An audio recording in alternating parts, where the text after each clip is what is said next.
union sucré salé bako panzana. Pendant ba élection ba misaki penza oyo ezali force du mal pour ko détruire peuple congolais. Ba congolais nyonso bakendaki na ko constater yango. Et lelo na kati na bango kuna bango na bango bakomi kobunda esengo na biso. Ce qui me choque dans cette histoire, c'est que les politiciens congolais n'ont plus de personnalité. Bazali sous la personnalité. Nanga mola bango ba koye bate. Ndenge nini ba sala. Pour que ba se retirer na Félix Tshisekedi. Lokwa balula mbongo. Ils ne sont que plongés dans l'argent. Bazota la mbongo, bazota la ba opportunité o ba ko rater. Ba kolela comme pas possible. Ba yamba misoki 1000 fois. Et pas un monsieur Augustin Kabouya. Mais na moment où tozali koloba azali kolela parce que union sucré salé et trahir bam. Principe oyo Félix Tshisekedi a respecté. Ezali na niveau ya liste oyo chaque regroupement est indaki. On a quota ya moto na moto. Na oyo ya nombre ya ba député. Oyo chaque regroupement ezali na yango. Basolola ki déjà que moto ya zana tant de députés à cause tant de postes ministériels. Et bah comme il a un bango surprise comme toujours Félix Tshisekedi trahit toujours ses alliés. Ndeko Vital Kamerhe, Ndeko Bahati Lukwebo, Ndeko Jean-Pierre Bemba, voire même Mbosso, Eliezer et consorts. Bandeko nanga mbutu Satan côté la bango babunda bitumbo o ezali na kati ya union sucré salé. Effectivement ezali salé. Ah bah comme ce qu'on a parti à salé malaise o ezali bongo na kati ya union sucré salé. L'homme sage voit le mal du loin. Union sucré salé panzani et panzani. Bango na bango baza kowelela nini les intérêts perso. Kokaboleza problème. C'est la fin qui justifie les moyens. Lelo bayebi ke bako kosala rétro-pédalage. Awa bakomi ko calmer bango. Là on envoie Kabouya. On a quoi koyebisa bango po bango pe bayebisa ba député na bango. Non. Et sengeli boyebisa bango ba freiner gouvernement et tout ba investir gouvernement. Bah comme il la chantage na Félix Tshisekedi. Tangambo ya Félix Tshisekedi, bah poste ministériel nyonso régalien accueilli kozwa yango pona yeboko l'égoïsme politique de l'IDPS. Oui, chers amis, nous ne soutenons pas l'IDPS. Nous ne soutenons pas nani régime ya Félix Tshisekedi, mais nangambo quand même ya makambo etali. Mosunyo esengela ki bakabola ou le gâteau comme dit notre cardinal. Et c'est là qui quand même tout le monde que Félix Tshisekedi azali honnête. Et la gambo na ye aye kotali sakia considéraka ni Jean-Pierre Bemba, personne na bango nyonso ba kosala kaka guerre ya CNC. Pibielenge loko wana koloba te kombo nanga kotanga kombo nanga te pibie loko wana. Yoka bato ba koloba ke baza ba lié à Félix Tshisekedi. Oroka ndeko Jean-Pierre Bemba kuna. Bino boke de koloba kuna bola kiseke boza mécontent. Wana ndeko Jean-Pierre Bemba. Eliezer pe kuna nanga munae bola kisake boza mécontent.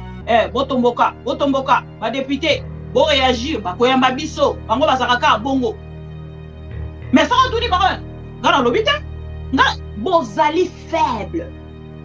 Bino nyonso boza faible. Jean-Pierre Bemba, Vital Kamerhe, Bahati Lukwebo, Mbosso, Eliezer et consorts, vous êtes faibles. Vous n'êtes pas des hommes, excusez-moi.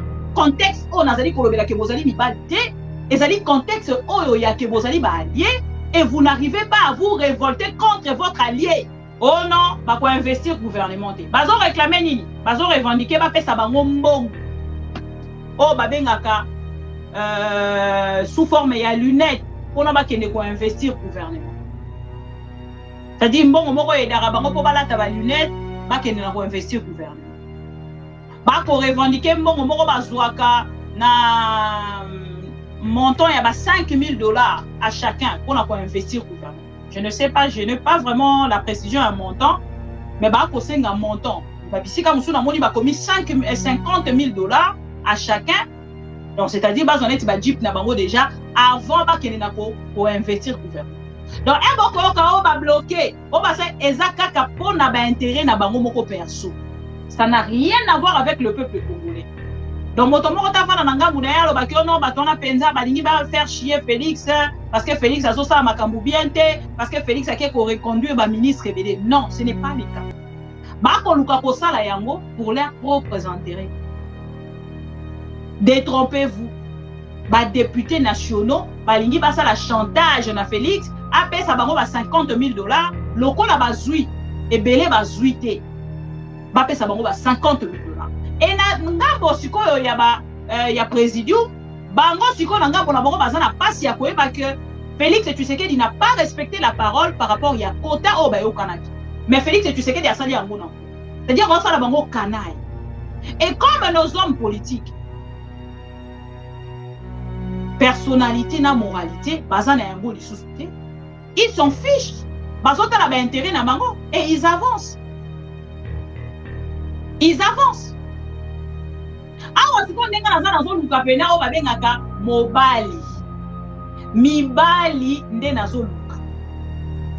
Soki bozali mibali botali sa Félix Tshisekedi.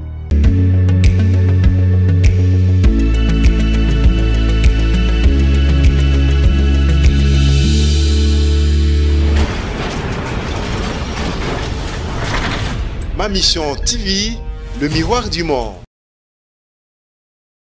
Comme membre d'une famille, nous irons faire les rapports.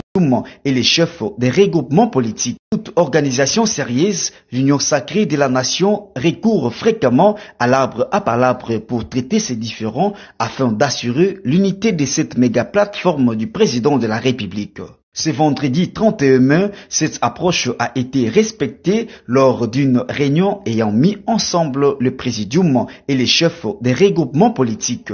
Des questions essentielles liées à l'actualité de l'heure, notamment publication et installation du gouvernement, ont été abordées avec dextérité par le maître d'essayant et coordonnateur de la majorité parlementaire, l'honorable secrétaire général Augustin Kabouya. À vrai dire, tout s'est passé dans la convivialité, en sorte qu'il est permis de croire que les jours à venir seront encore meilleurs pour l'union sacrée de la nation. Nous avons bien terminé notre réunion, que les gens n'utilisent pas les réseaux sociaux pour rencontrer leur vie. Nous avons parlé comme membres d'une famille, nous irons faire les rapports acquis des droits.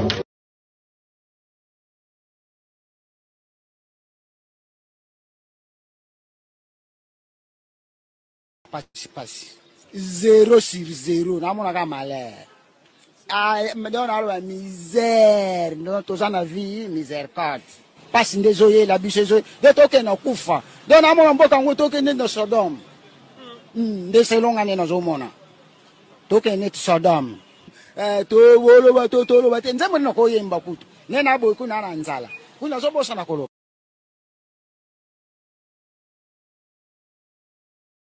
Beauté, Balandi à ma mission TV, le miroir du monde, bonsoir, encore une fois, Bolimbisi, Boyebi ke bisoba maman, tozara na moi, difficulté, na marambo etali ngonga, na moni bande komosuba bandi déjà ko commenter, maman Bibi, respect à heure, il faut vraiment respecter toutes nos excuses, chers amis, et j'espère qu'ils ont accepté de votre côté. Vous êtes là, manifestez-vous s'il vous plaît. Tension, ça va? Glycémie, vous vérifiez? S'il vous plaît, ceux qui se manifester, pardon, s'il vous plaît. Je suis vraiment en retard.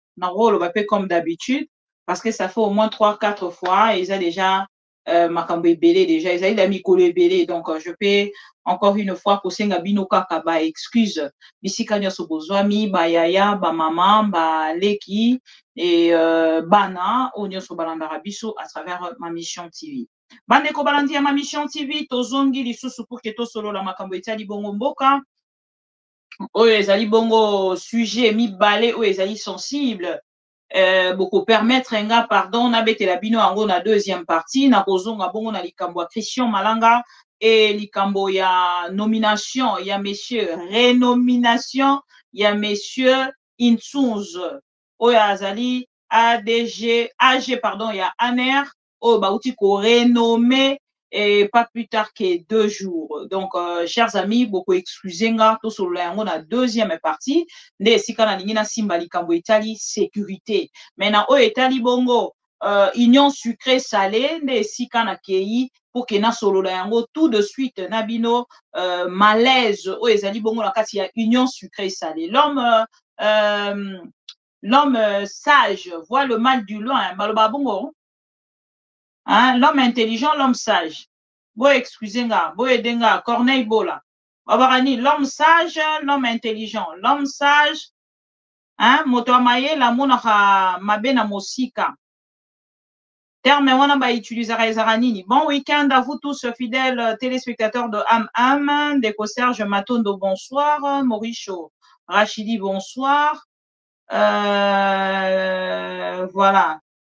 Homme sage, hein, voilà. Bandeko Banandi à ma mission TV, ceux qui tozongi lisusu lelo, l'homme sage voit le mal de loin. Merci beaucoup. Donc, nazala qui entre sagesse et intelligence. Tobandai koyebi sabino na kati ya émission oyo union sucré salé bako panzana. Pendant ba élection ba mizaki penza oyo ezali force du mal pona ko détruire peuple congolais, ba congolais nyonso bakendaki na ko constater yango. Et lelo na kati na bango kuna bango na bango bakomi ko bunda esengo na biso. Tolobaki yango. Bisika boke kosala réunion pona ko nuire peuple congolais, biso tokozala wana pona ko aider bino pour que peuple congolais na part na ya mona penza ke bozalaki wana nde pona ko nuire ye. Bosalaki nyonso pour vos propres intérêts. Bande konanga, l'air est grave. Ayez ma baie Anna Maria, ayez ma baie. I de peste, tension, ça va. Donc, likez vidéo, s'il vous plaît. L'homme prudent voit le mal de loin. Bon, l'homme prudent, l'homme sage. À peu près. Donc, l'homme prudent. Merci beaucoup, Léon Kinayaku. Merci beaucoup. L'homme prudent voit le mal de loin. Merci beaucoup. Alors, l'homme prudent voit le mal de loin. Tokolobake bato nyonso bazali. Bazalaki na bango na prudence. Mais l'hypocrisie politique, manque de personnalité, ne sali bango bakende na kati ya o bazali kokende nango na kati ya bateau troué. Oh, vous des azou bateau troué, te comme le roi eloko apema. Hein, et comme le roi eloko apema. Des akutu bateau te. Voilà. Alors, Bandeko Banadia, ma mission TV, le miroir du monde, voilà, ça crée déjà débat entre le pro-Congo, discuter, et moi je continue l'émission, je vois déjà Mouloud Feraoun, à lobby, on ne peut jamais être plus prudent que sa conscience, voilà. Donc, prudence na bango, tori kolobake, bazaki nango tope comme bazaki nango te, toko solango tout au long, il y a cette émission. Alors, tokei na ko like vidéo na bandeko nyonso balandaka biso à travers ma mission TV lelo na zongi pour que na ela bino bavar mususu oyo ekei ko reconfirmer o biso na bino to sololaki toyebisaki bino na plateau awa bato wana bazwi 72 parce que ça s'explique hein. Na moni sortie médiatique ya bato ya Jean-Pierre Bemba na moni ndeko zongisala na vidéo muke kaka totala Obo mona ke mécontentement eza makasi. Surtout ba papa ba noko na nga ya Maniema. Na moni pena ba ye makasi. Ndeko Eliezer pa azalaki wana, bomoni azalaki pena mwana classe oya na première heure. Ndeko Eliezer. Bota le vendre de liboko constater que Ndeko Eliezer ana kanda. Mboso ana kanda. Tala noko na nga ya Maniema ye. Bozila. Noko na nga ya Maniema ye, bomona ka vidéo moko ezaka ko circuler. Pendant ba élection, motomoka zalaka ko corrompre bato na porte, noko na nga wana ya Maniema ye. Asali mingi pona union sucré salé, lelo ba futi ya monnaie de singe, azolela, ba kolela comme pas possible, ba yamba misoki 1000 fois, et pas ya monsieur Augustin Kabouya, mais na moment où tozali koloba, azali kolela parce que union sucré salé et trahir bango. Boko se souvenir, na kati ya ba émission na biso depuis Tobanda, na ndeki koyebi sabino. Quand j'appelle union sucrée salée, c'est-à-dire, bazalaki na partie ya salé, et pardon, ya sucré, et awa tokomi kokende na partie salée. Bato mosu ba retourna nga mama bibi na ndenge nini. Na ndenge que tozali na bato oyo na part na bango, balekanaki batalisaki biso que bazali bien na kati ya union sucrée salée. Soki na lobi na banda, je commencerai par notre maman.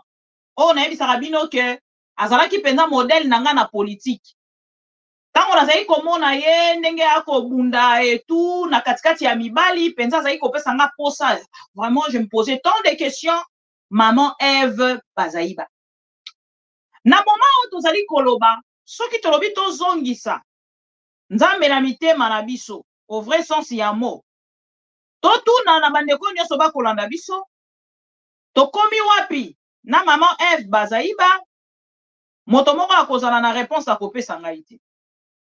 Nga tango na lobaka nakendaka mbala moko na tweet pona ko vérifier pona ba voilà. Lelo soki bokei na kati ya ba tweet na bandi na maman Eve Bazaïba. Pourquoi na kena maman Eve Bazaïba? Parce que atali saka biso ke bazali du bon côté de l'histoire. Même si na koluka nazo msela bino vidéo wana lelo, mais bato nyonso balandaka ma mission TV bayebi ba vidéo ya maman Eve Bazaïba. Maman Eve Bazaïba outi na vidéo ya bandeko to like vidéo s'il vous plaît. Nazo mona vidéo zo baluka. On dirait baza ko signaler et tout na zupe ba track belé moi oyo to zali. Alors, bon, Sunganga, RTNT, Tindela Kibiso, ba signalisation, chaîne Yandeko Jean-Pierre Bemba, et Tindela Kibiso, ba signalisation, toza très menacé, s'il vous plaît. Toza très menacé. Comme Kakosa a quelque chose pour la like, toza très menacé. C'est très important, s'il vous plaît. Bozawana, manifestez-vous, s'il vous plaît, à travers vos likes. Excusez-moi. Camille, bon, se manifester à travers le like. Mbingantoko, bon liker, bon partager, bon liker, bon partager. Voilà. Nabane koloba maman Eve Bazaïba, atali sabiso ke baza du bon côté de l'histoire. Aujourd'hui, intelligemment, troui koloba ke maman Eve Bazaïba azali lisusu na liloba mon côté na monsieur Jean-Pierre Bemba. Pona ni nazali koloba yango. Na koloba oyo nazali ko maîtriser. Toyebisa ki bino ke bazala ki du bon côté de l'histoire na kati ya sucré, na kati ya miel. Et lelo na ngambo na bango bazali sous du bon côté de l'histoire. Preuve. Va. Deko Jean-Pierre Bemba, deko Eve Bazaïba, avant de continuer, pour expliquer biso oyo. Si presque tout le monde sait que Jean-Pierre Bemba, à la vice-primature de la défense, avait comme un credo, il fallait en découdre avec le Rwanda, il fallait en finir. Il fallait prendre... Il fallait que ce soit Rwandais, que ce soit Bango et pas na Bango. Donc, pour ça la guerre na Rwandais. Wana ezalaka préoccupation monene de Jean-Pierre Bemba. Mais Jean-Pierre Bemba a été freiné dans son élan par le régime.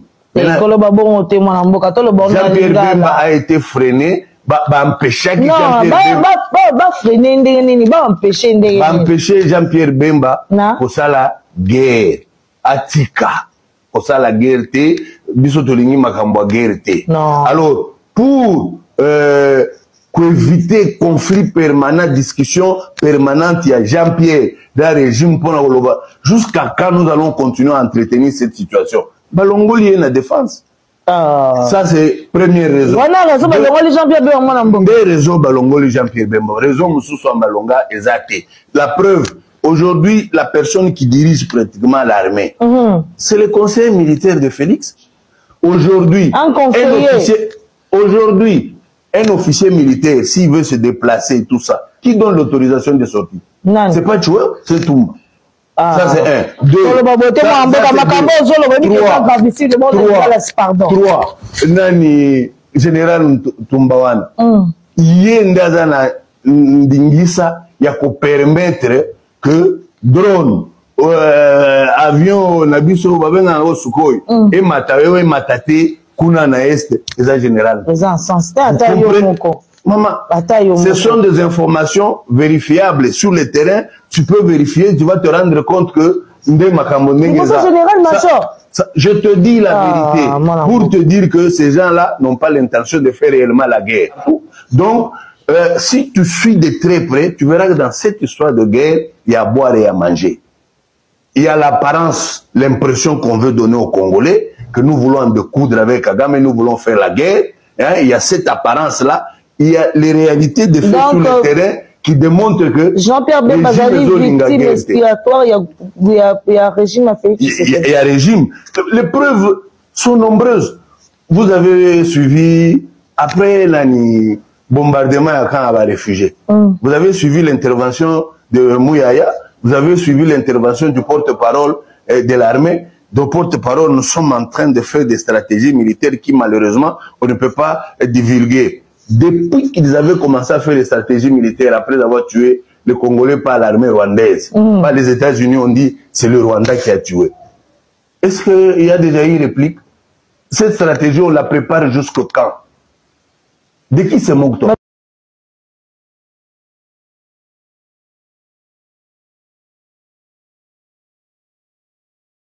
Allô?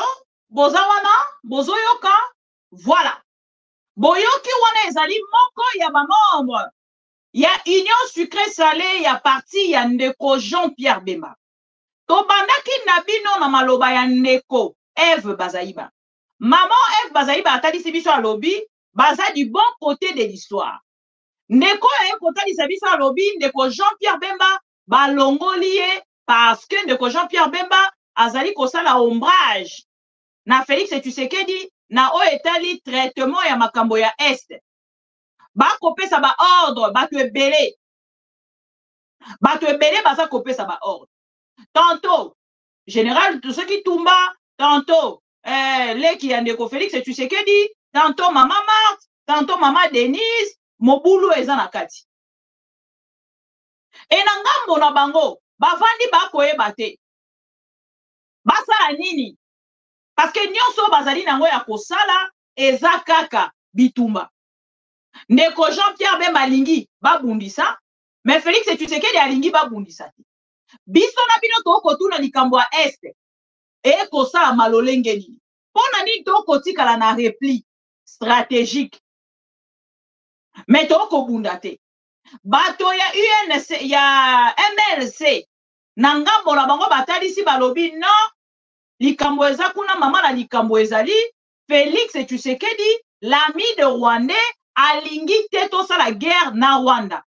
Et ndeko Jean-Pierre Bemba na ngambo na ye aza pe na kimia te kotala ke ye azalaki na o ezali mission bapesi ye na défense akende na makambo tina suka kobundisa Rwanda kotia basoldat omoni ndeko Jean-Pierre Bemba koloba l'armée congolaise est montée en puissance.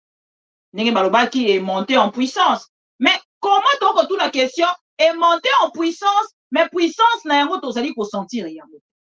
Et à on bango ba yebo ba na kota lisabiso non. Histoire o ezali awa ezali ke bango na ngambo ya makambo etali bongo guerre na est ya république. Ndeko Jean-Pierre Bemba est coincé par Félix Tshisekedi. Il est coincé par beaucoup de gens que Félix utilise pour coincer Jean-Pierre Bemba. Et awa bango pe na ngambo ya IDPS baza ko accuser ndeko Jean-Pierre Bemba ya kozala faible. Akoki kosala te pona kosilisa guerre ya est amemi ba stratégie ata moko te. Bandeko nanga mbutu. Satan kotela bango babunda bitumbo oyo ezali na kati ya Union Sucré Salé. Effectivement ezali salé. Ah ba comme ce qu'on a parti à salé puis boyebi salé na ebite moto alia biloko mungu eleka azawa bato balia biloko mungu eleka botombola loboko boyebi biloko ezalaka kitoko obakisa ta mungu yo moko Keba lekisela yo mungwa. Et comme on gumoko donc pas du tout intéressant. Et puis ça a posé ça au bois kayango. C'est ce qui se passe aujourd'hui. Mais ce qui me choque dans cette histoire, c'est que les politiciens congolais n'ont plus de personnalité. Bazali sous la personnalité. Nanga mola bango ba koyeba te. Ndenge nini ba sala. Pour que ba se retirer na Félix Tshisekedi. Lokwa balula mbongo. Ils ne sont que plongés dans l'argent. Bazota la mbongo, bazota la ba opportunité o ba ko raté. Pendant que na koloba na bino, ndeko Jean-Pierre Bemba bokota na tweet na ye, ngala ya kama mbalo kutaki na zorata nanga ya kosala penza musala na lolenge esengeli. Banome ndeko Jean-Pierre Bemba vice-premier ministre ya défense. Monsieur Jean-Pierre Bemba asala merci na chef de l'État. Na ya kolakisa bino yango na plateau autovandi. Ndeko Jean-Pierre Bemba asenga merci na chef de l'État. Félix Tshisekedi abenga chef de l'État. Félix Tshisekedi et a promis quoi accompagner Félix Tshisekedi. Mais na moment où tozali koloba, Monsieur Jean-Pierre Bemba ba nommé depuis gouvernement bimi combien de jours déjà? Comment na ba on a qui parle penza mingi. Depuis que ba nommé de Jean-Pierre Bemba, ba nommé Jean-Pierre Bemba depuis ba bibisi gouvernement sous mon colonie bande kolanga le 30, le 28. 3 jours passés déjà depuis gouvernement bimi. Suite il y a de Jean-Pierre Bemba, il n'y a pas de félicitations. Il n'y a pas de félicitations de la part, pardon, le remerciement de la part il y a monsieur Jean-Pierre Bemba. Par contre, Ndeko F Bazaïba a pesi merci na Félix Tshisekedi, ndenge bakeli na ko reconduire. Entre-temps, na kati ya union sucré salé, na parti ya Ndeko Jean-Pierre Bemba, Ndeko Jean-Pierre Bemba a senga kite esika wana bakeli na kozongisa nani mama F Bazaïba. Mais maman F Bazaïba zongi na part ya Félix Tshisekedi. Donc bato ya Félix Tshisekedi a reconduire. Il y a ba parti politique mosusu pour Félix Tshisekedi a zongi si bango na propre volonté na yi. Est-ce que tu sais comprendre? Est-ce que tu sais comprendre s'il vous plaît? Bozawa, bon like vidéo s'il vous plaît. Le nom bon de la bino makasi ko like vidéo. To like vidéo parce que toujours sur ba signalisation ebele na part ya ba chaîne oh ya pouvoir oh bazana posa ya maman bibia le kakate pour na baya na lokuta antivirus ya kate maman pro Congo azala kalisus pour na nazo déranger makasi. Vraiment, je suis en train de déranger beaucoup même. Alors Félix Tshisekedi a créé na pour reconduire bateau na volonté na yi. Bon qu'on se rappelle peka kalakati ya même émission.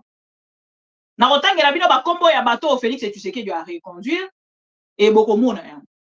Alors pour l'MLC bazali ko concevoir te décision ya Félix Tshisekedi ko tia monsieur Jean-Pierre Bemba na ngambo ya bato ya 207 na ngambo ya ba 207 volant to pe cercueil volant ba wewa biso to ko benga ngolo lenge wa moto ya zalaki ko telema na losako ya ba militaire losako ya ba policier ko kitisa na losako ya ba wewa MLC balobi esengela kikutu bayo kata kombo ya Jean-Pierre Bemba te keba yo ka kombo ya Jean-Pierre Bemba esika wana bazali très mal à l'aise bazali ko se manifester autrement à travers mon numéro na ko bimisa ba numéro na bango te vraiment na ko solola bato ya MLC ebele ba ko talisanga moto na uti ko talisa bino ba ko luka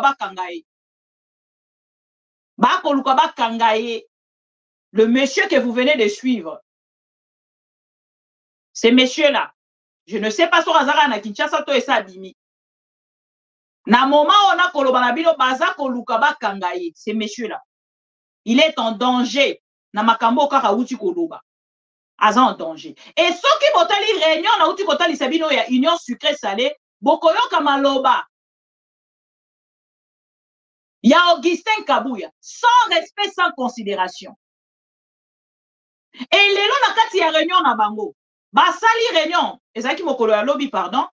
Basali réunion lobby, basali réunion mususu lelo. Ya lobby esimba kite bapanzani. Moto na moto akendaki na part na ye.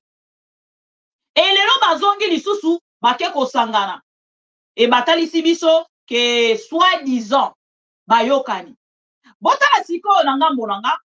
Na kotalisa bino, biloko ye kotalisa ke bayokani te. Soki botali, na ebisaki bino depuis mokolo wana. Que union sucré salé panzani et panzani. Bango na bango baza kowelela nini les intérêts perso.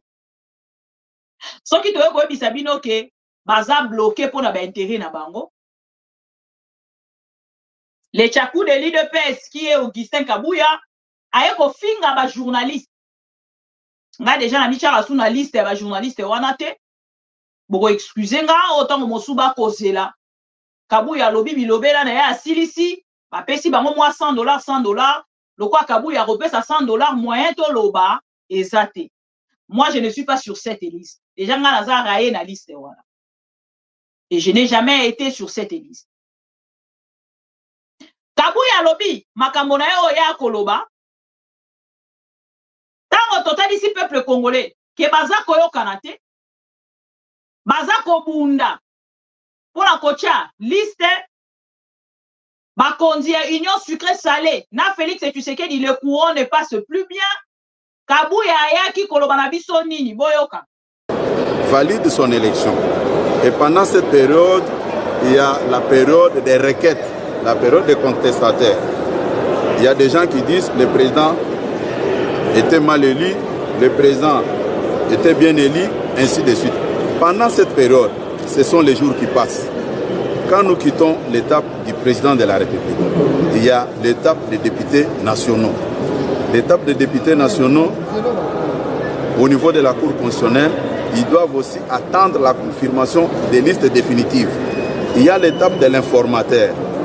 L'informateur ne peut pas identifier la majorité là où la Cour constitutionnelle n'a pas encore validé la liste définitive des députés. Tout ça, ça prend du temps.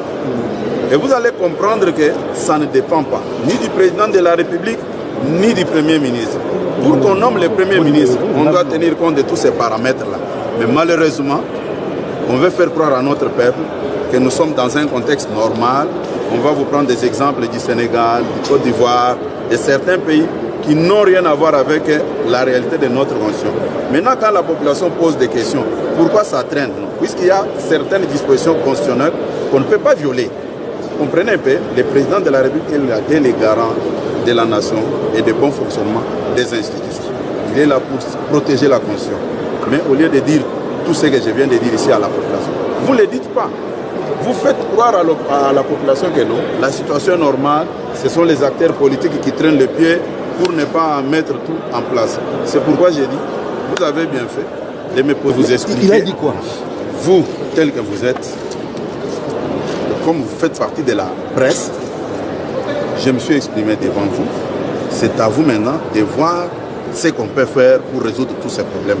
Je ne veux pas qu'en sortant d'ici, non, le secrétaire général de l'IDPS nous a dit qu'il faut qu'on révise la Constitution. Je n'ai pas dit ça. Je vous ai présenté certaines questions sur les défis de Kinshasa. Je suis sénateur, mon mandat est national. Ok? Voilà.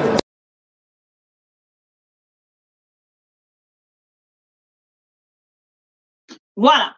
Moi, je dis que les plus intelligents, il y a union sucrée salée.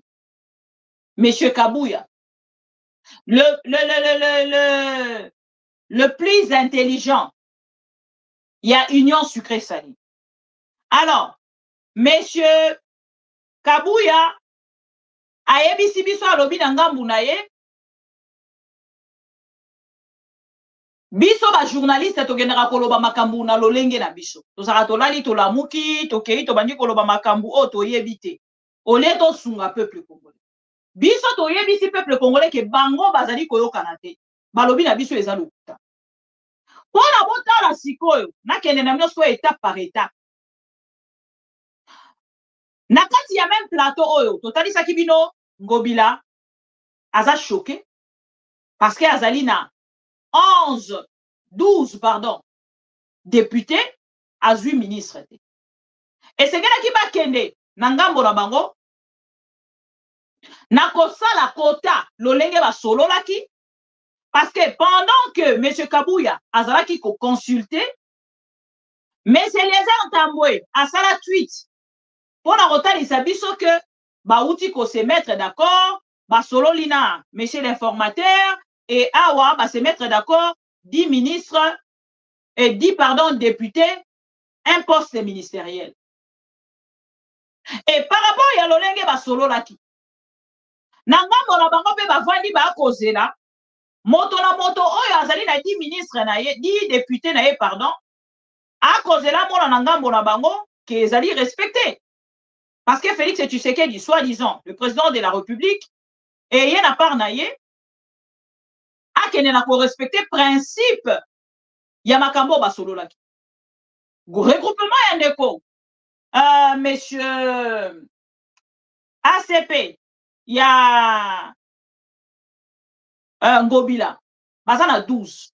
Eliezer, Bazana, pardon, Eliezer Azana 12, ACP Ngobila, Bazalina 13. Non, Eliezer Azalina 13, ACP Ngobila, Bazalina 12. Et bango na ngambo na bango, bayebi ke balali yango bomona ki ndeko Eliezer Ntambwe, il était très à l'aise na ngambo na ye. A kota lisapena alobi ako beta na baline nyonso alobi non. D'ailleurs même dans ayeba qu'il était déjà pressenti ministre parce que loko les a regroupement na ye. Yeba kona no ameka kozala ministre te alinga ki akoma yemo ko ministre parce que atinda ki kombo na ye. Principe oyo Félix Tshisekedi a respecté. Ezali na niveau ya liste oyo chaque regroupement est indaki. On a quota ya moto na moto. Na oyo ya nombre ya ba député. Oyo chaque regroupement ezali na yango. Basolo la ki déjà que moto ya zana tant de députés à kozwa tant de postes ministériels. Et ba komi na ngambo na bango surprise comme toujours. Félix Tshisekedi trahit toujours ses alliés. Ndeko Vital Kamerhe, Ndeko Bahati Lukwebo, Ndeko Jean-Pierre Bemba, voire même Mbosso, Eliezer et consorts. Déçu ya komona ke na ngambo na bango. D'abord pour Eliezer, il y a kota ki penza na bilanga. Akoma ki même ko attaquer en désordre. Mboa sui mboa.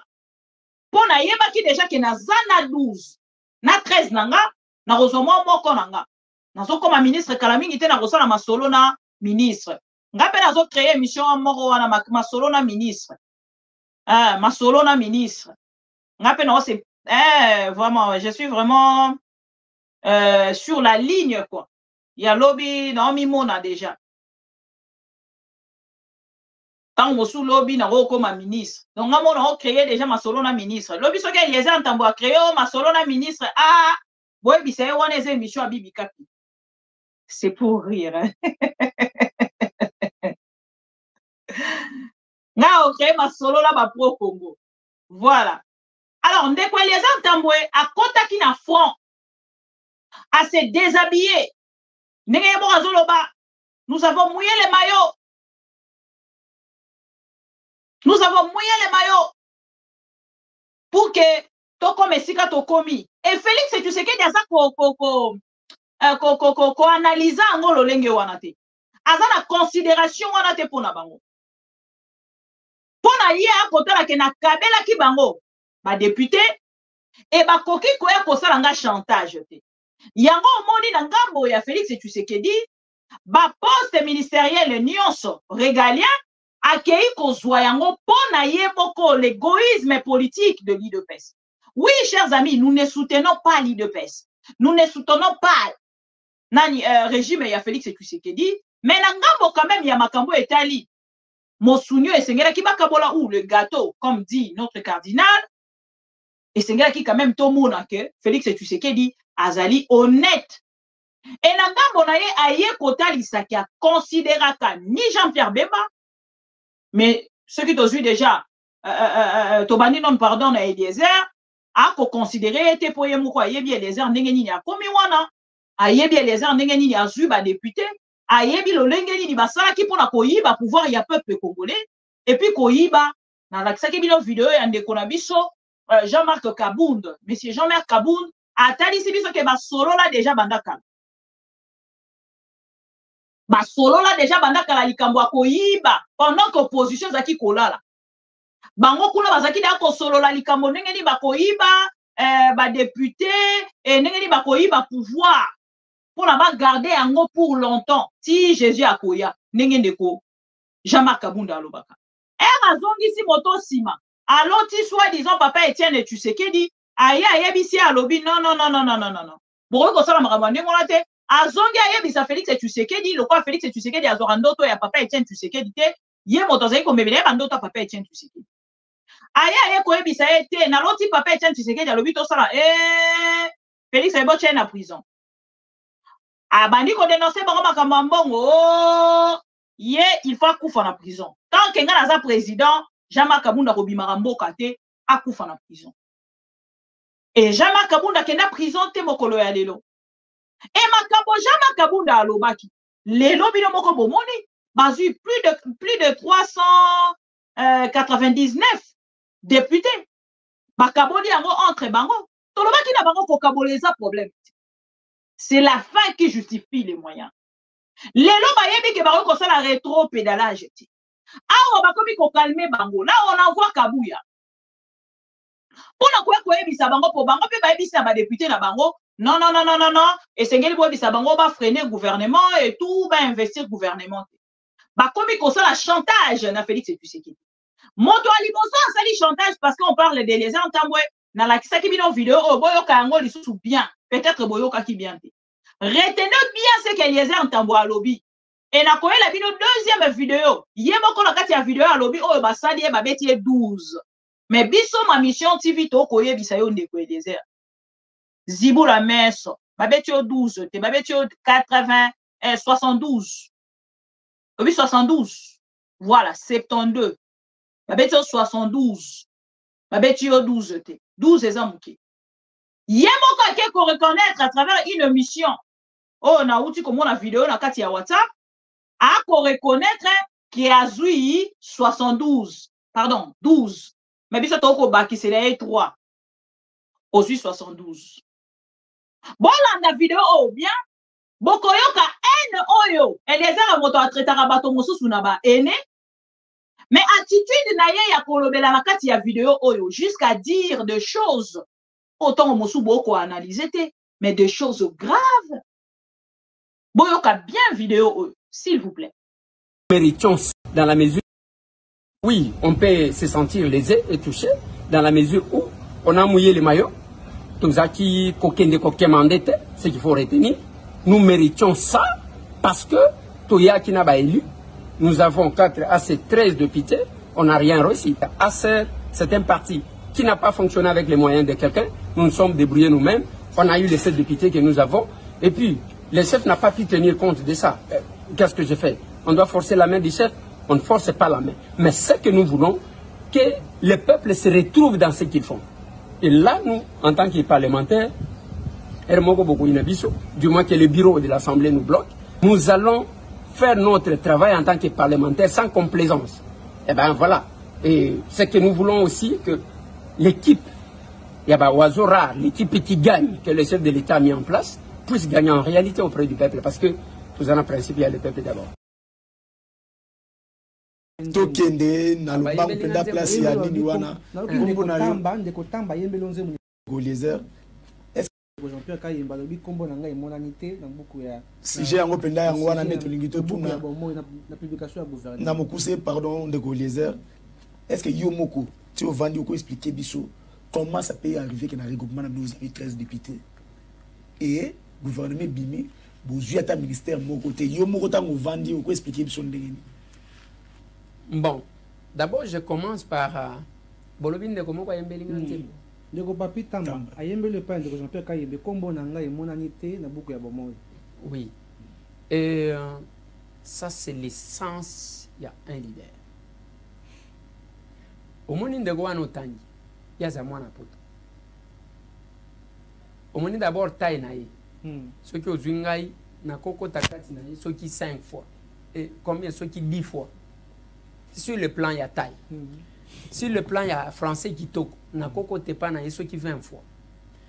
Sur le plan il y a Koyeba moi na ville. Na koko tepa naïe ceux qui 50 fois parce qu'il y a Kola na ba France one. Et sur le plan Nyonso, même peut-être il y a Bozui. Hein? Na koko tepa naïe ceux qui ont mis. Mais quand même, à sentir que dans ces gouvernements, de tous ces noms qui circulaient, il y a un villageois là-bas. Et puis à côté même studio, c'est pour vous montrer que quelque part là, au Kimbango aloba que Mundela kokoma mutumwindu, c'est-à-dire bao bazaki komi mon a danger, ba kokoma ba petit, bao bazaki ba petit ba kotomba. En tout cas, comment expliquer Bissou qu'il y a besoin de 13 députés dans le gouvernement mais mon côté.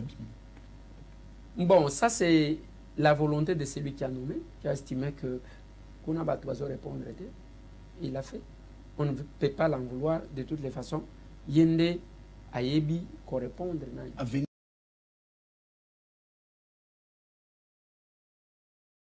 Voilà. Bolandi bino nyonso. Boyoki. Mais boyoka ndeko Eliezer na plateau à télévision à kolobake ye a répondre à politiquement. Ya kendaka na terme moko politique, a kendaka na ba vie personnelle te, a kendaka na a utiliser un mot moko wana. Alobi ya répondaka na politique, ya kendaka na ba terrain privé te, ya vie à moto, ya ba insulte ainsi de suite. Mais tango akoloba pona papi tamba. Tango akoloba pona taille ya papi tamba. Est-ce que wana ezaka politique? Mais ce que OK pas bato yi de peso go ka ba robetele maboko ba roba olobi bien osimbi penze sikango toyebisa kibino awa na plateau babeti ye 72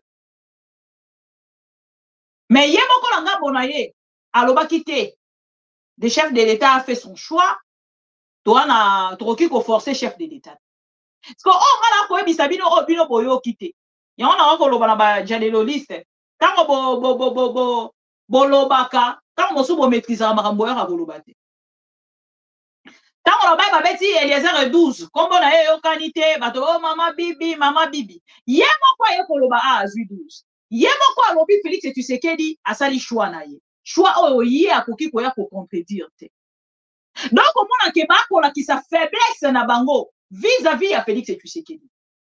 Eliezer Tambwe ce qu'on a se considérer pena président ya regroupement na yo ya ACR ou regroupement na yo ceux qui parti na yo ACR oroya koloba na Félix Tshisekedi par rapport il y a son choix te okolobana oh excusez-moi okolobana Félix Tshisekedi lokola allié na yo lokola yo ozali allié na ye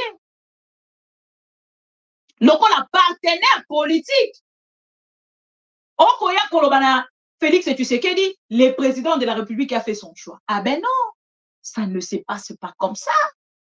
Aux partenaires politiques, tant qu'on sali makambo ezali logique était, tokota lisayo ke oyo osali ezali logique était. Okoya kolobana ye ke monsieur le président, biso tozali na 13, vous devez respecter votre parole parce qu'en tant que président de la République, vous avez la parole. Oh esengeli honoré. Face il y a peuple congolais et puis face il y a partenaire nayo otope ba allié nayo vous n'avez pas respecté votre parole monsieur le président nous sommes déçus ou chercher une réunion pour rencontrer Félix Tshisekedi ba kotali sake baza mosika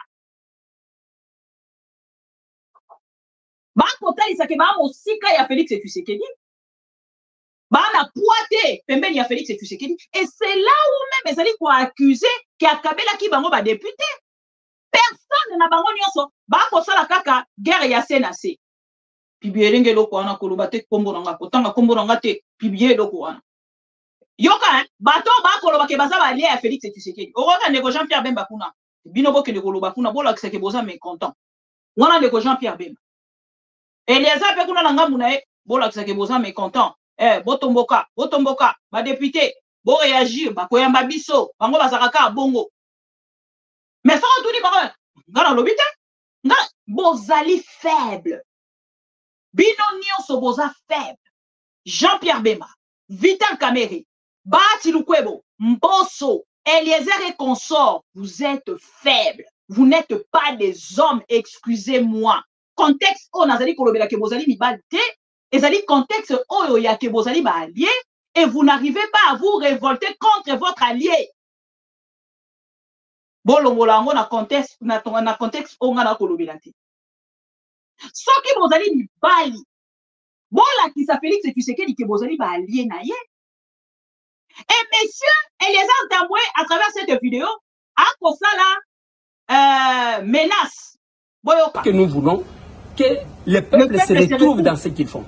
Et là, nous, en tant que parlementaires, du moins que le bureau de l'Assemblée nous bloque, nous allons faire notre travail en tant que parlementaires sans complaisance. Voilà.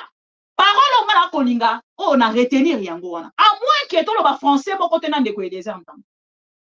Alors, donc, ça, à moins que bureau est bloqué, biso, ce qui bureau est bloqué, biso, donc, travailler sans complaisance. Nous allons coincer. C'est-à-dire, nous allons vraiment travailler sans complaisance. Donc, devant le peuple congolais, monsieur Eliezer Tambwe, le plus intelligent du gouvernement, face à la caméra, face à la presse, a koye bisabiso que va travailler avec complaisance. Mais le qu'on a dit la liste était à travailler maintenant sans complaisance. Je ne sais pas si vous arrivez à comprendre. Parce que là, c'est les jeux. Le mot français. Français, on a le barango correctement. Attends le barango, le rôle français. Mais tu quand même. Pour comprendre. Oh, on y est allé koleka. Par rapport à Yamakambo Bako Ebisa, biso pe to comprendre. Ndeko les gens t'envoient pour t'aliser pour travailler sans complaisance. Donc, ça te plutôt que ne rimer. Total les pour rimer ni. Ndeko Eliezer va travailler avec na complaisance na Félix Tshisekedi. Et comme Azuite va travailler les sous na complaisance et ça va menace. Oh ya ko ça là indirectement na Félix Tshisekedi, indirectement na bato nyonso ba kokamba na gouvernement wana. C'est-à-dire ils vont faire des copes. Ba ko ça la chantage na ba ministre wana nyonso. Ndenge ba salaka na mandat oye le kaka. Tango bazalaki na FCC cash et tango ba ekokoma na ndenge ba kenaka pona ba kweyisa ndeko Chéribin Okende comme ministre ya transport avant de démissionner. Ce qui vous l'a dit est bien toujours hein, dans la même vidéo. Eh ben voilà. Et c'est que nous voulons aussi que l'équipe Ouazora, l'équipe qui gagne, que le chef de l'État a mis en place, puisse gagner en réalité auprès du peuple. Yemoko a lobby que c'est le choix du chef de l'État. Nous ne pouvons pas combattre. Nous ne pouvons pas forcer la main du chef de l'État. Yemoko les autres à travers cette vidéo. A lobby, équipe Ouazora, kende ko travailler, gagner, l'équipe qui gagne. Abengi bango l'équipe qui gagne. Ils n'ont même pas encore commencé les mandats, mais Eliezer Tambwe le traite déjà de l'équipe qui gagne. Les proclame déjà d'une équipe qui gagne. Akobenga bango déjà gagnant. Bon, comment wana nako sabino kaka ba parole. En fait, nakati ya vidéo toyoka ki ango to seki et tout, mais nga na zonga kaka. Natala ba vidéo lo lenge moko la binote. Nga na zonga kana tali lisusu. Mais réaction wa liboso, réaction ami bale ya misa to lobi ba beti 12. E kokende. Ah. Maramango ezandenge ni. Voilà. Donc pour vous dire que Ndeko Eliezer a ça très choqué. Motokoki na la même émission wana parti mususu a lobby atikeli bato baloba makambo bakoloba batu batiola ye batu baloba nyonso o aza koloba donc omoni ndeko moko nanu konzo alobi akotiola bango voilà bon comprendre déjà et moto pas comme na attitude o ezaka kanda siko na yebi ke mobali abimisaka kanda na ye mobali a exprimaka kanda na ye mais comment vous de votre côté boza na kanda mais bozali ko exprimer en côté bozo banga nani maman Marthe ou Félix Tshisekedi ou maman Denise Nyakeo po bato ya maman Denise nyonso babimi bato ya maman comment on l'appelle maman Marthe moto ya Alain Esanga abimi ye pa bimi bato na nyonso babimi bato babimi te ezaka bato ya Eliezer Tambwe ya monsieur Ngobila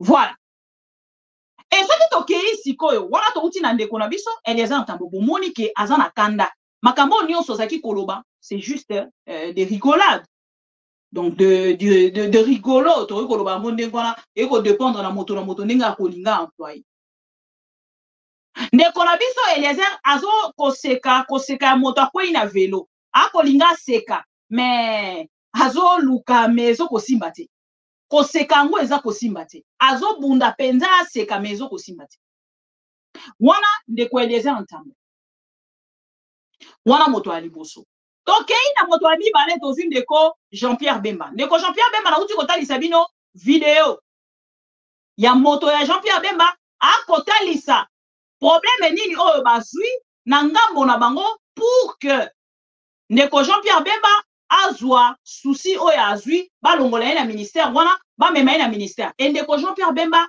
atie ba remerciement te na Félix Tshisekedi. C'est que je vous dis, vous pouvez aller vérifier. Depuis ba nommé Jean-Pierre Bemba batonyon so ba pesi ba remerciement. Mais ndeko Jean-Pierre Bemba te na moment to koloba a pesi remerciement na Félix Tshisekedi. Bon que de revérifier. Il est temps que de revérifier. Ndeko Jean-Pierre Bemba pesi ba remerciement na Félix Tshisekedi. Il n'y a pas de remerciement. C'est-à-dire il n'est pas content, mais il n'arrive pas à l'exprimer. Preuve. Ndeko Jean-Pierre Bemba na chaque réunion, il est toujours présent. Mais il n'est pas content. Mais ne condamnons pas Ndeko Jean-Pierre Bemba. Demandez-moi pourquoi. Jean-Pierre Bemba a un souci. Déjà, à Koki ko postulé. C'est quelqu'un qui aime l'argent. À la kisibiso yango na balolenge nyonso. Na betela bino ba masolo ebele, ya ba oyo Ndeko Jean-Pierre Bemba zalaki nango lokola ba deal. Na bato na ye ya Union Sucré Salé, pardon na bato na ye ya MLC, na makambo azali ko solola na bato ya Kabila. Masolo nango ebetama mwa mingi. Ndeko Fidèle Babala aza témoin, akoki koyebisa biso yango. Lolenge Ndeko Jean-Pierre Bemba ndeko beta mwa ba carte na ye pona kosenga mbongo na kingakati tozwa ba masolo wana mo ebele. Ndeko Fidèle Babala akoyebisa biso le contraire te. Ndeko Germain Kambinga akoki pe koyebisa biso le contraire te parce que ya bandaki même ko imiter voix ya Ndeko Jean-Pierre Bemba kwa beta ba carte na ngambo ya kingakati. Et Ndeko Jean-Pierre Bemba na ngambo na ye akei komona ke azali nommé. Apesi remerciement te, mais réunion nyonso azali koya. Mais réunion oyo nyonso basali ya lobby na ya lelo na bureau ya présidium. Ba président ebele ba yete. Mais Jean-Pierre Bemba qui est mécontent de l'affaire à se déplacer à Kei. Bahati Lukwebo absent. Les grands absents Bahati Lukwebo. Deuxième absent, Vital Kamerhe. Missou Bakoloba, non, Aza chef de corps, Mama Bibi, et Tala, et tout, voilà, Aza chef de corps. Mboso Azala qui chef de corps. Akenda Komona, Mama. Boyebi, rappelez-vous. Mboso Azala qui chef de corps. Akenda Kogumba Mena Mama. Donc, Boyebi Sanga les contraires. Boyebi Sanga les contraires. Monsieur Mboso azalaki chef de corps. Donc, c'est excuse pour na monsieur Vital Kamerhe koya na réunion te. Na kokoma na ndeko Vital Kamerhe. Ndeko Jean-Pierre Bemba azali absent. Et pardon, présent. Mais mécontent. Et de son côté, il n'arrive pas non plus à s'exprimer par rapport à Yalikambo Oyo. Et manque à respect vis-à-vis ya Présidium Mobimba. Qu'est-ce qui s'est passé? Le plus intelligent les premiers plus intelligents. Il y a Union sucrée-salée, Monsieur Augustin Kabouya, le plus beau du gouvernement, pardon, le plus beau du régime, Monsieur Augustin Kabouya, les plus millionnaires, na ba kombo nyonso tokoki kobenga ye, boluka ba qualité nyonso bopesa ye, parce que soki nake na ba qualité, nake na le contraire ya ba qualité oyo nazali koloba, bakoloba langa mama bibi, pona nini ozoloba bongo, non, ce n'est pas normal. Messieurs, Tade Longange, calme-toi. Tension, ça va. Azotou na so asali déjà remise et reprise. On parle d'autres choses. Donc, on va bloquer le gouvernement. Oye, qui ne musikate. Yo, combien de personnes solo y a remise et reprise. Hein? On a passé le week-end ou what? Pour y pas me les kalamboka. Qu'est-ce qui se passe? Voilà. Alors, Ndeko Jean-Pierre Bemba, nanga monaye azam mécontent. Et mécontentement, il y a Ndeko Jean-Pierre Bemba, na uti kota lisabino ango, na peut-être so bandeko baye sikoyo, to bandeko nyonso bazalaki depuis kala, na zongi sabino moins extrait pour que boyeba. Na kati ya politique et ba politicien, ba jouaka na jeu na ba journaliste. Tango ba nommé bango, ba bengi ba nani na bango, hein? Ba bengi ba, comment on les appelle? Ba bengi ba benga bango ba nani? Ba député, voilà, ba député nationaux, ba marchandise na ba. Bon, excusez-moi. Ba bengi ba marchandise na bango. Ba comment ba marchandise na bango, hein? Donc, les gens qui t'ont sali grève, quoi. T'ont fongo la boutique la bisoti. C'est ce qui se passe maintenant dans l'Assemblée nationale. N'engana ba marchandise na bango, excusez-moi. Ba bengi ba député na bango, ba bisi bango ba lobby. Bon, c'est manifester contre gouvernement Oyo, tout ça. Et voilà. Patati patata. Posez la pardon, hein. Attends que la bino. Ba tike moko ba tindelinga wa. Pour que bon mon a le lengeni en fait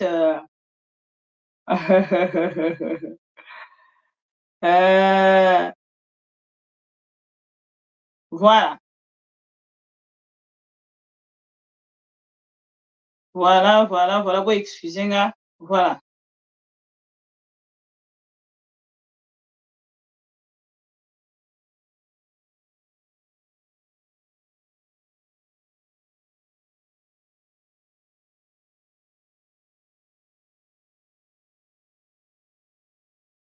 Voilà.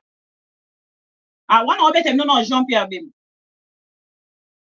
To comme nandeko Jean-Pierre, to comme nandeko Vital Kamerhe, mais avant Vital Kamerhe, to zano nandeko Jean-Pierre Bemba. Voilà. Article on a sepé nango makasi.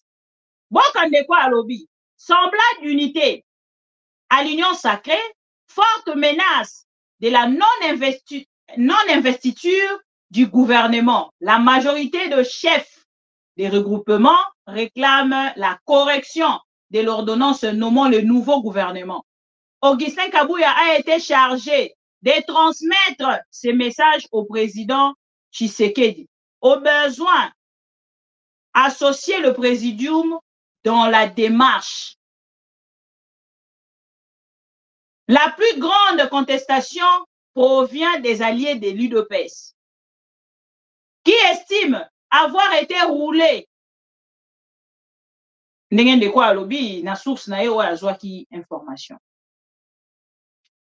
Avant na kende na continuer. Voilà. Batali singa Bitakwira. À vérifier, hein, s'il vous plaît.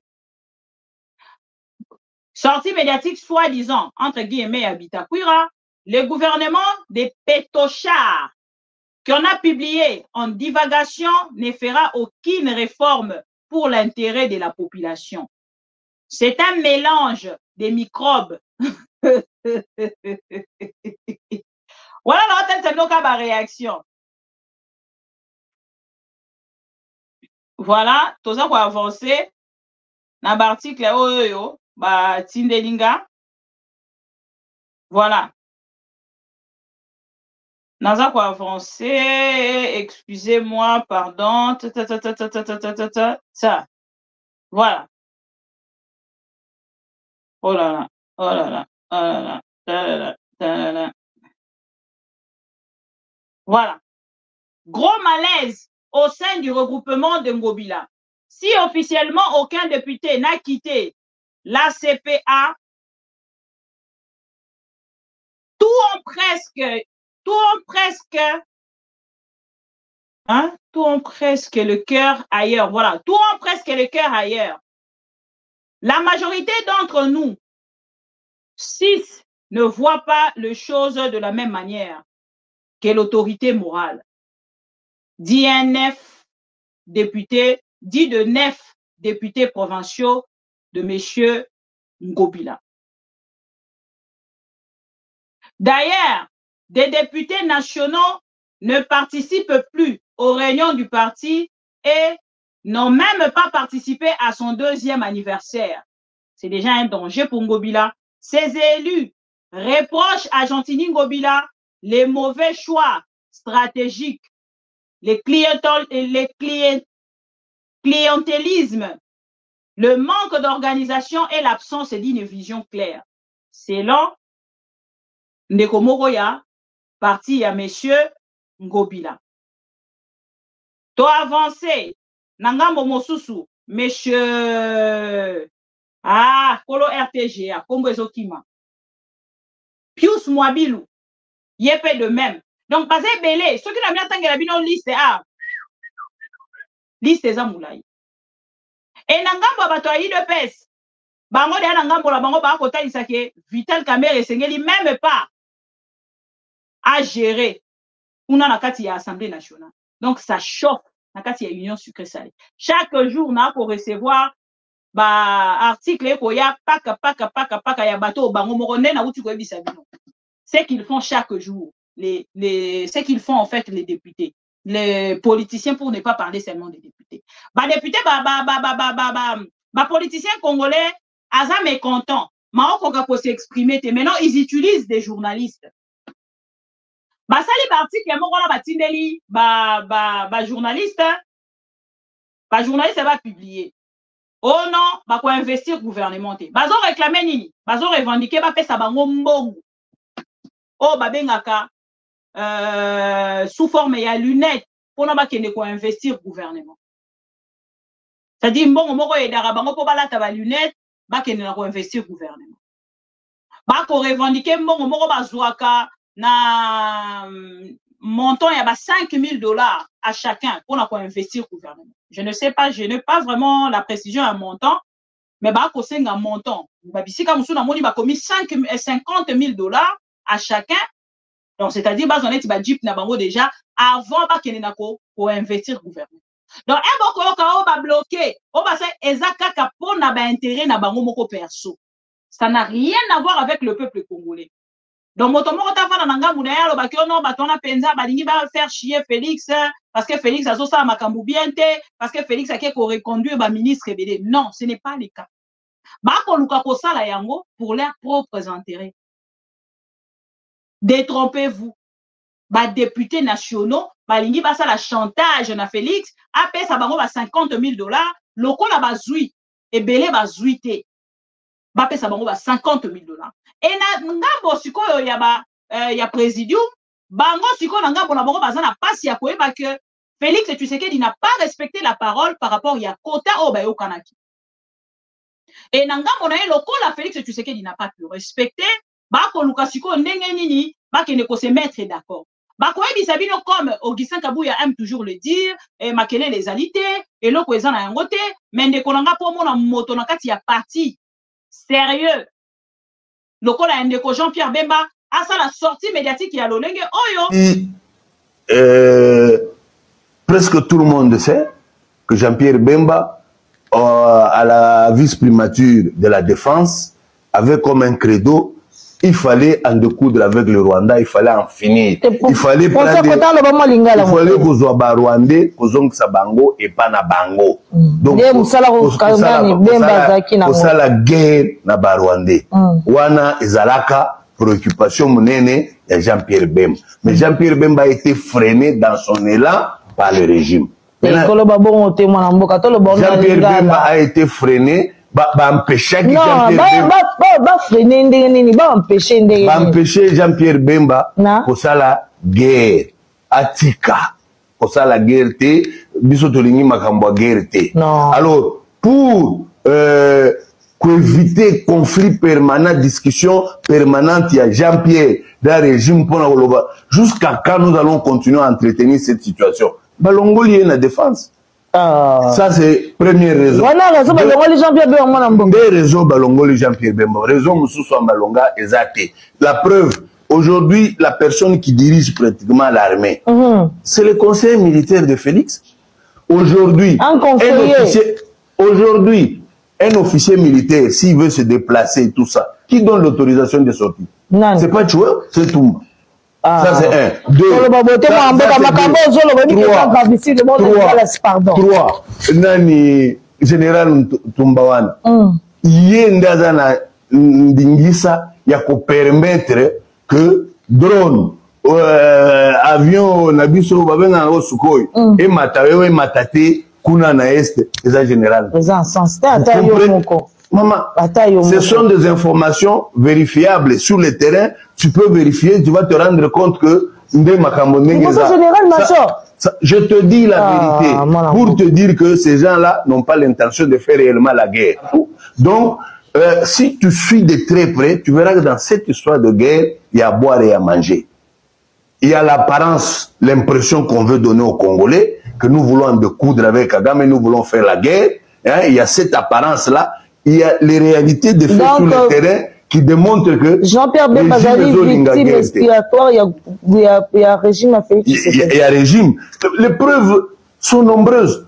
Vous avez suivi, après l'année bombardement à camp à réfugiés, vous avez suivi l'intervention de Mouyaya, vous avez suivi l'intervention du porte-parole de l'armée. De porte-parole, nous sommes en train de faire des stratégies militaires qui, malheureusement, on ne peut pas divulguer. Depuis qu'ils avaient commencé à faire les stratégies militaires, après avoir tué les Congolais par l'armée rwandaise, par les États-Unis, on dit c'est le Rwanda qui a tué. Est-ce qu'il y a déjà eu réplique? Cette stratégie, on la prépare jusqu'au quand? De qui se moque-t-on? 0 sur 0, n'a pas malheur. Ah, mais on a la misère, nous avons la vie, miséricorde. Parce que désolé, la bûche, de token en koufa. Donc, on a un peu de token de Sodome. De ces longues années, nous avons token de Sodome.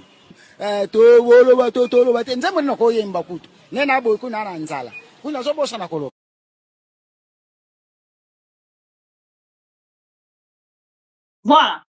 Dans ce botali, bon, moi, je ne sais pas nous sommes à Sodome. Donc, mboke est à peine un malheur. N'est qu'un décorabiso à Zolo. Et ça, par interview, tout le monde au négligeant. Mais après, on a un lobby. Ah, mais Moutola Mamba lobby, c'est qui ça qui? Mais Azan a raison. Vous voyez, Azan a raison. Si quand tu es Nangambo, il y a Ndeko Vital Kamere. Ndeko Vital Kamere n'est pas du tout d'accord. Alinga qui a tient Ndeko Michel Moto. Achaki Kombo, pardon, il y a Ndeko Michel Moto. Azap Moto est l'homme de confiance, il y a Vital Kamere. Batie était. Billy Kambale, secrétaire général, Batie était. Boyebi ka Beta Félix et tu sais qu'il y a hyperkit.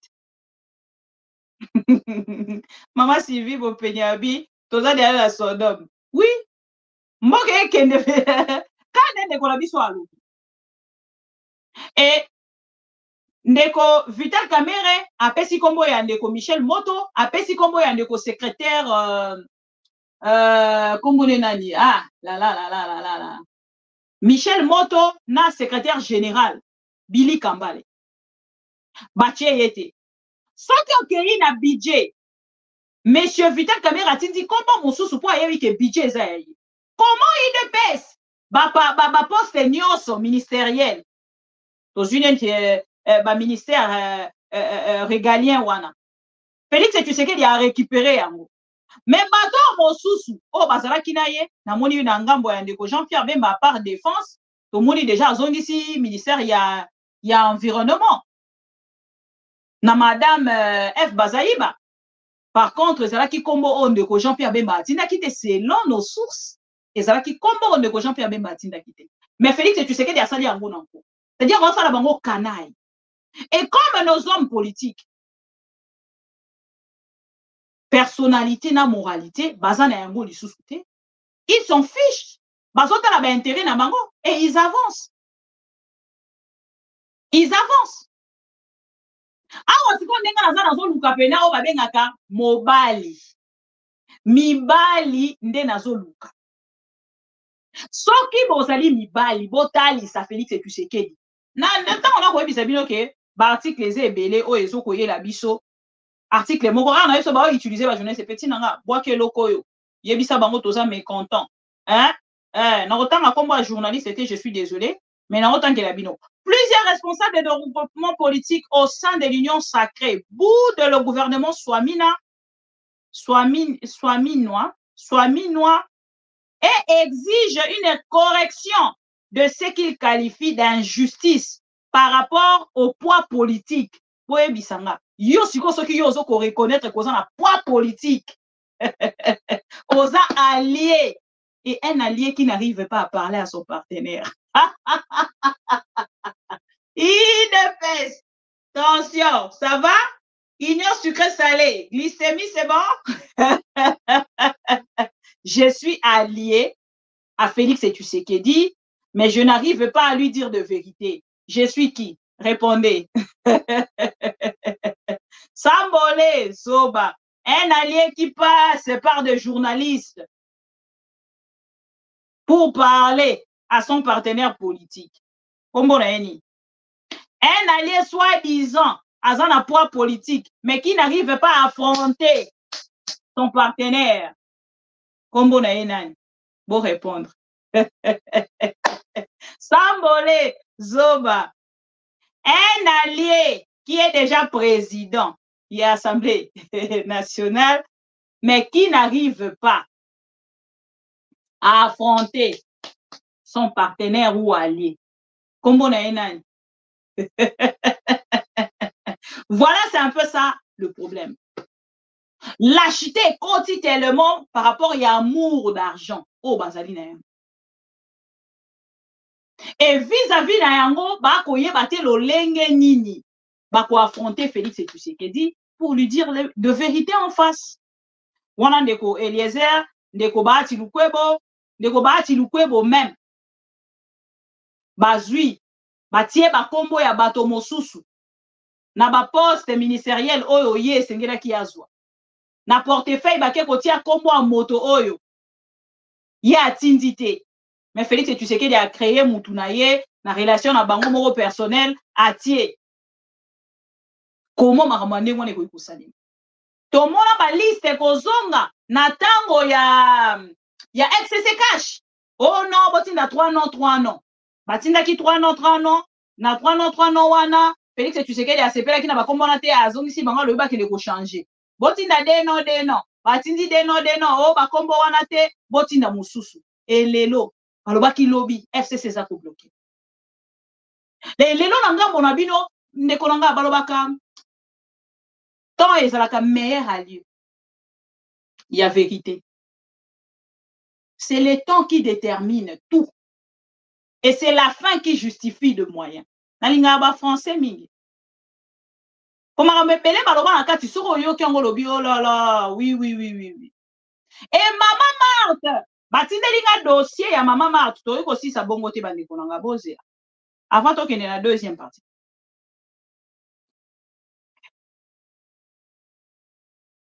Explosion ezoko salema na union sucré salé.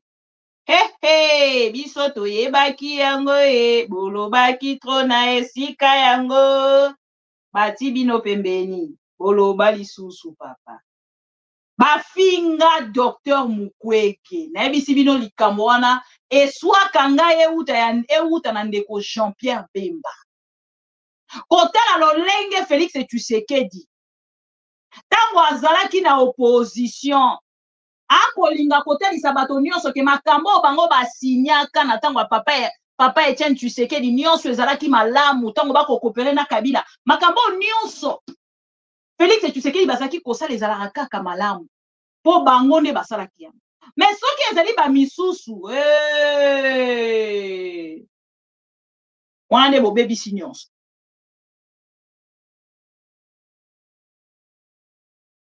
Lelo, et c'est qu'il y a des informations quand même. Lelo, même ma personne vivant avec handicap, bakei ko marché mokolo ya lelo contre Irène Esambo, ministre moko ya handicapé. Bandeko ba handicapé bako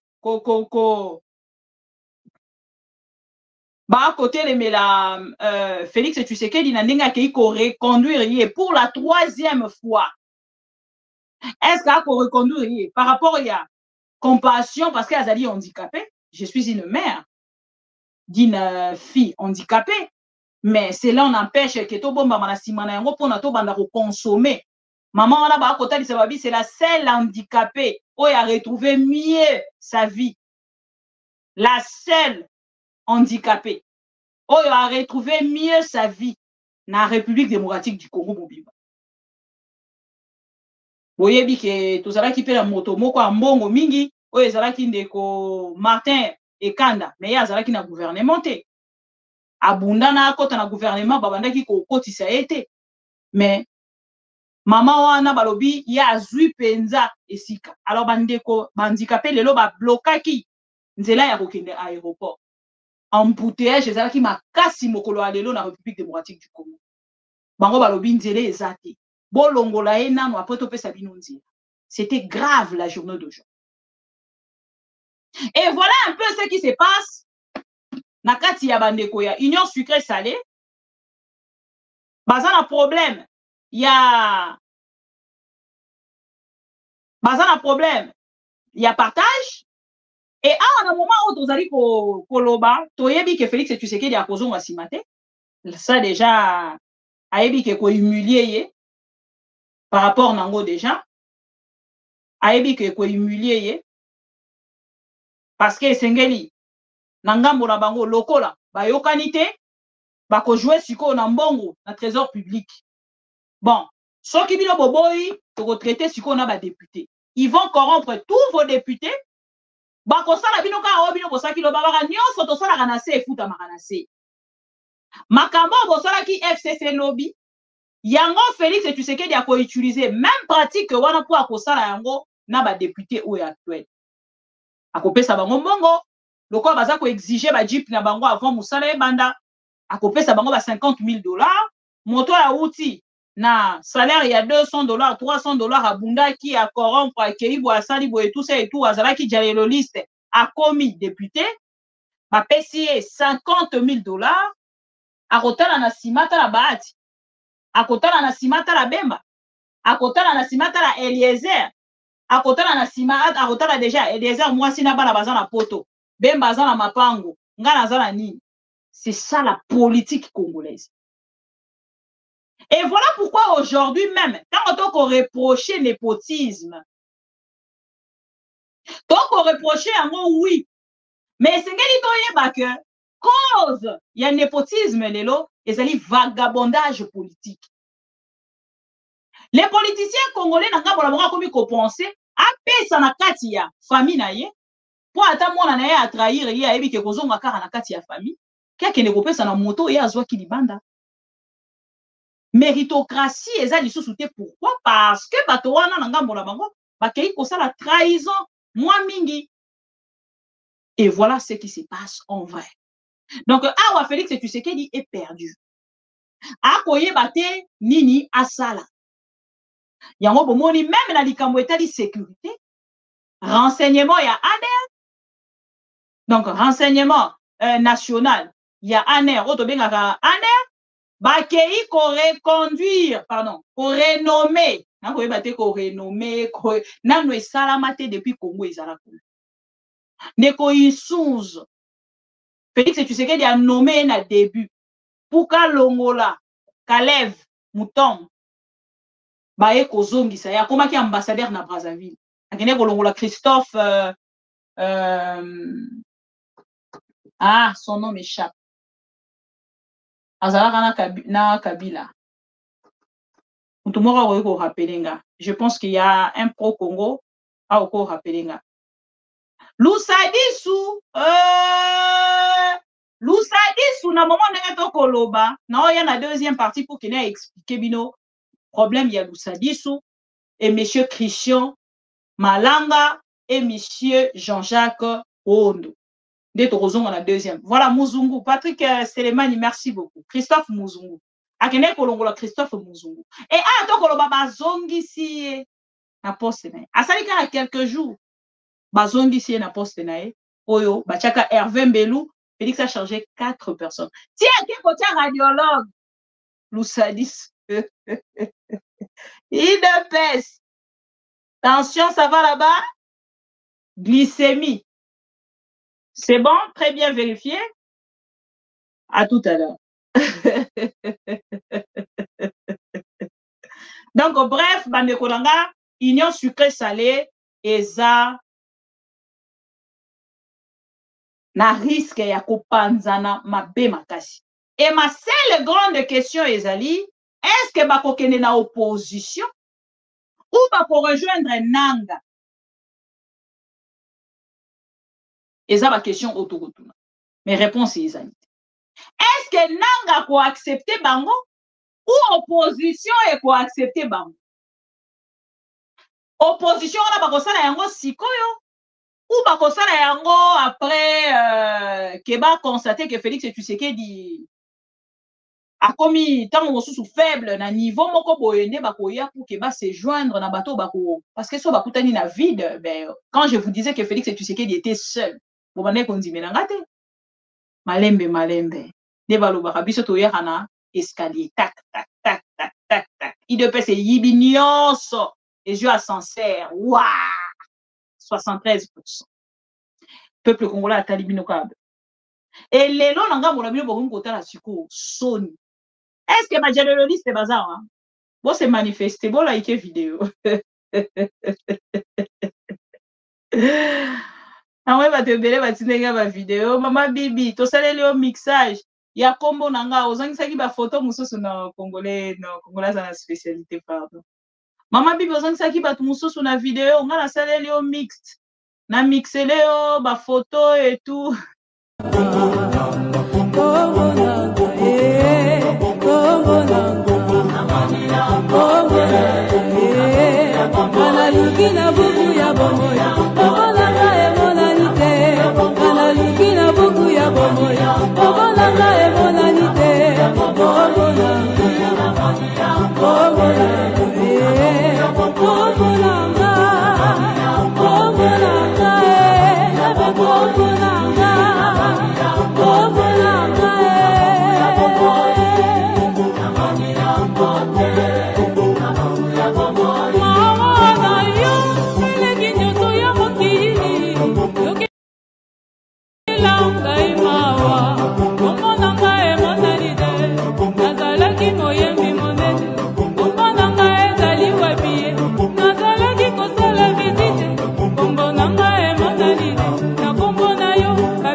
Voilà, chers amis téléspectateurs, accordez-moi de vous retrouver dans la deuxième partie d'Abisso.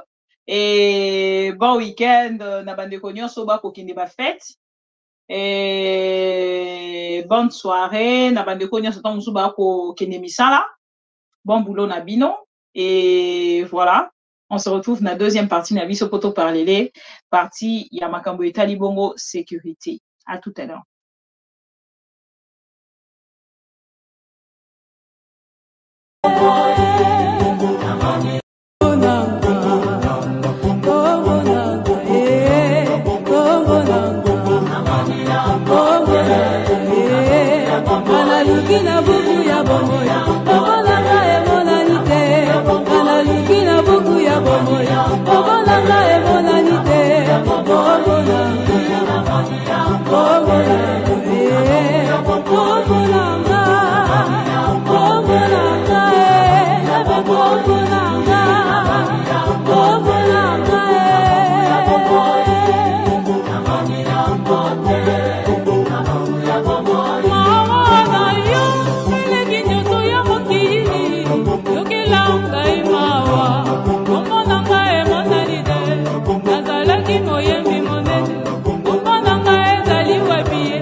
eza pasi pour na régime na biso toyebaka te ke ekozalaka boye toyebaka te soki mbele toyebaka pardon et l'intégrité de son territoire, de sauvegarder l'unité nationale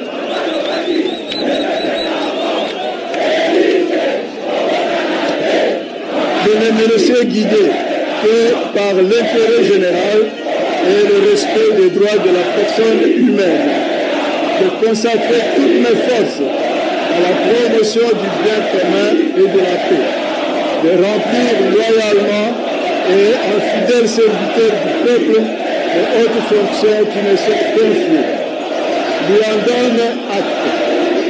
Ainsi prononcé à l'audience publique de ce jeudi 24 janvier 2000. Sezaka ya pasi pasi 0 sur 0 namona ka malheur me donne alors misère non toza na vie miséricorde pasi ndezoye la biso zo de toke na kufa donc namona mboka ngo toke ne Sodome nde selonga ne nazomona toke ne Sodome to wolo ba to ba te nzembo na ko yemba kutu ne na boy kuna na nzala kuna zo bosa na kolo.